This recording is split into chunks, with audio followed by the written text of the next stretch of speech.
Gente, agora vamos falar com a Rubiana Rodrigues. Ela é psicóloga, ela esteve aqui na semana passada falando sobre o Setembro Amarelo, um assunto muito importante, muita gente gostou bastante da participação dela, deixou perguntas, infelizmente não teve tempo dela responder a todas as perguntas. Então ela vai responder agora pra gente. Rubiana, tudo bem? Muito obrigada, é um prazer ter você mais uma vez aqui no Panorama da Semana. Olá, Ingrid, muito obrigada, eu que agradeço mais uma vez o convite. É um prazer poder estar aqui contribuindo com esse tema tão polêmico, importante, que é o Setembro Amarelo. E respondendo as perguntas dos nossos internautas, eu vou começar falando sobre o termo suicidar-se. Vem do latim, sui significa a si próprio e sidar significa matar. Então, daí o termo matar a si próprio. O suicídio é um tema que ainda tem muito tabu em torno dele. Ninguém gosta de falar sobre morte, E em relação ao suicídio não é diferente. Então a gente ainda tem alguns mitos que rodeiam, como por exemplo, quem ameaça se matar não se mata de fato. Infelizmente isso não é verdade. A maioria das pessoas que atentaram contra a própria vida fizeram isso mais de uma vez, deram sinais, pediram socorro e de alguma maneira avisaram que iriam se matar, mas infelizmente a maioria das pessoas não acreditaram. E esse número, Ingrid, para você ter uma ideia, chega a mais de 53% das pessoas que concluíram o suicídio, elas avisaram antes. Então a gente pode pensar que metade das mortes que existem poderiam ter sido evitadas se as pessoas tivessem levado a sério. Então, esse é um mito que a gente tem que discutir sobre ele e tomar cuidado com a nossa atitude quando a gente vê alguém dizendo que vai atentar contra a própria vida. Jamais menosprezar, subestimar, falar que a pessoa não tem coragem.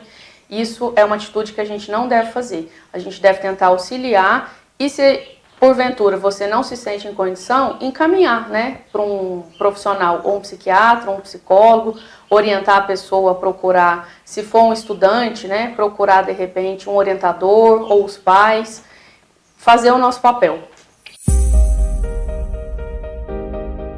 Outro mito, e é uma grande dificuldade que a gente tem dessas pessoas procurarem os profissionais da saúde mental, é que psicólogo e psiquiatra é coisa de doido. Então, assim, infelizmente, a gente ainda lida com muitas pessoas que têm esse preconceito.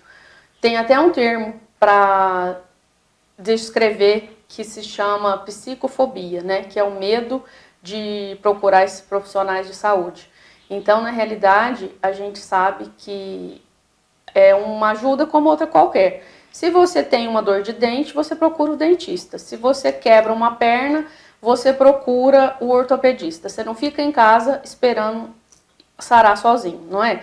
Então, em relação aos problemas, as doenças de saúde mental, é a mesma coisa. Se você tem uma depressão, se você está passando por uma crise de pânico, crise de ansiedade, isso não tem nada a ver com loucura. É só um estado passageiro e, se medicado a tempo, isso, o quanto antes, você vai passar por essa doença como uma outra qualquer, não tem diferença. Então, é um mito muito forte que atrapalha muito as pessoas nos procurarem e pedir ajuda no tempo correto. E eu costumo dizer que quanto antes, melhor.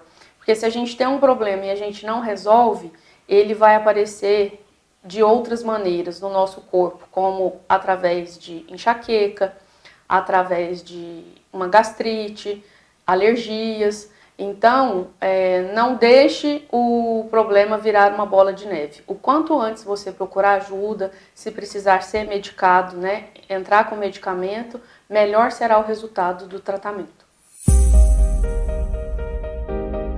Outra dúvida por parte dos nossos internautas é o que a gente pode fazer para tentar prevenir o suicídio. Então, existem alguns fatores que podem tentar minimizar esse risco, como, por exemplo, uma autoestima elevada. A pessoa que tem uma boa autoestima, ela tem maiores condições de lidar com a frustração e com os problemas do dia a dia. Um bom apoio familiar, um relacionamento aberto, um relacionamento onde você saiba que possa contar, né, com as pessoas mais próximas da sua família e uma boa rede, né, social. Você está inserido em grupos, poder contar, né, com os amigos nas horas mais difíceis, ter alguém com quem possa desabafar, isso tudo auxilia e muito. Porque, infelizmente, a maioria dos casos, a gente percebe que não tem nenhum dos três. Então, a pessoa se sente, de fato, muito sozinha, não tem com quem contar, não tem com quem desabafar e não tem o apoio de ninguém próximo. Obrigada, então, pela participação de vocês. Espero poder ter colaborado aí com as dúvidas. Se alguém mais quiser continuar questionando, né, perguntando, pode deixar o seu comentário, que no próximo programa a gente volta para continuar discutindo desse tema tão importante em setembro, que é o Setembro Amarelo. Obrigado, Ingrid, e até o próximo programa. Só queria deixar aqui o meu endereço, eu atendo lá no Centro Médico de Catalão, na Clínica SEMEC. Muito obrigada.